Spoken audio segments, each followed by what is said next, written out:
शिक्षा, गुणवत्तापरक शिक्षा वो शिक्षा है जब हम बच्चों को किसी भी कठिन से कठिन चीज़ को सरलतम ढंग से बताते हैं, जिसके प्रति उनका रुचि उत्पन्न हो और वो तर्क सहित उसको पढ़ सकें।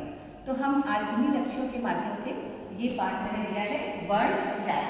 वर्ण विचार भाषा की वो सबसे छोटी इकाई है जिसके टुकड़े नहीं किए जा सकते हैं। वर्ण को दो भागों में बांटा गया है, स्वर और व्यंजन। स्वर हमारे छोटा, बड़ा, छोटी, बड़ी, छोटाऊ, बड़ाऊ, ऋ, ए, ओ, ये 11 होते हैं। ठीक है। फिर इसके बाद स्वरों को हमने 3 भागों में बांटा है। ह्रस्व स्वर वो स्वर है जिन्हें हम बहुत कम समय में बोलते हैं, जैसे आ। फिर ये है दीर्घ स्वर में थोड़ा हम ह्रस्व स्वर से दुगना स्वरों को बोलते हैं, तो इसलिए जैसे आ। फिर है प्लुत स्वर वे स्वर है जिन्हें हम दीर्घ स्वर से भी और ज्यादा अधिक समय के लिए बोलते हैं, जैसे हमने ओम पढ़ा है, या हम कभी किसी बात को जब बहुत बल देते हैं, जैसे अरे इस तरह के बोलते हैं, तो वो प्लुत स्वर में ले सकते हैं। वैसे प्लुत स्वर में अभी तक हम लोगों ने ओम जैसे शब्दों का ही उच्चारण किया है, क्योंकि आप देखते हैं ओम कितनी देर तक हम बोलते हैं। तो ये हमारा हो गया स्वर, और स्वर आपने देखा 11 होते हैं। तो इसके बाद हम आते हैं व्यंजन पे। व्यंजन जिन्हें स्वरों की सहायता लेनी पड़ती है, तो बिना स्वरों की सहायता के व्यंजन का कोई अस्तित्व नहीं है। तो जैसे आपने देखा का है, अगर ये का हमने लिखा है तो ये का प्लस आ बराबर का, यहाँ पे स्वर और व्यंजन के मेल से ये हमारा बन गया व्यंजन।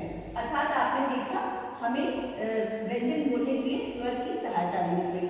तो इसमें कई वर्ग आते हैं, जैसे कावर, चावर, टावर, पावर, इस तरह से हमारे ये वर्ग हैं। कई बार बच्चों से अगर पूछ दीजिए कि वर्ग क्या है, कावर बताइए, तो वो बता नहीं पाते हैं। तो इसलिए मैंने आपको स्पष्ट कर दिया कि ये का, खा, गा, घा, ड़ा, ये आपका कावर में आता है। चा, छा, जा, झा, या, ये चावर है। इस तरह से अनुवर्ग भी है ये। इसके बाद हम आते हैं अंतस्थ व्यंजन में। अंतस्थ व्यंजन वो व्यंजन है जिन्हें बोलने के लिए हमें सांस को अंदर की तरफ देना पड़ता है, अर्थात तब हमारी आते हैं अंतस्थ व्यंजन, जैसे या, रा, ला, वा।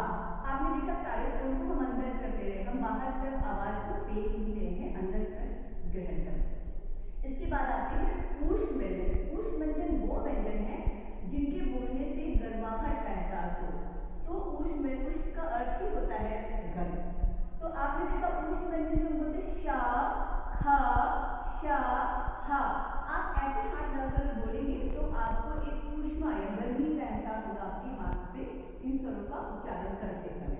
फिर आपने देखा स्पर्श व्यंजन। स्पर्श व्यंजन वो व्यंजन है जब हमारी जीभिया, तालु, कंठ, इन सब का समावेश जुड़ते रहते हैं, एक दूसरे का मदद होते रहते हैं, तो वो स्पर्श व्यंजन है। वो है का से लेकर मान तक। इस तरह से आपने देखा वर्ण में हमने स्वर और व्यंजन के बारे में बात किया। उसके बाद फिर आते हैं नवविकसित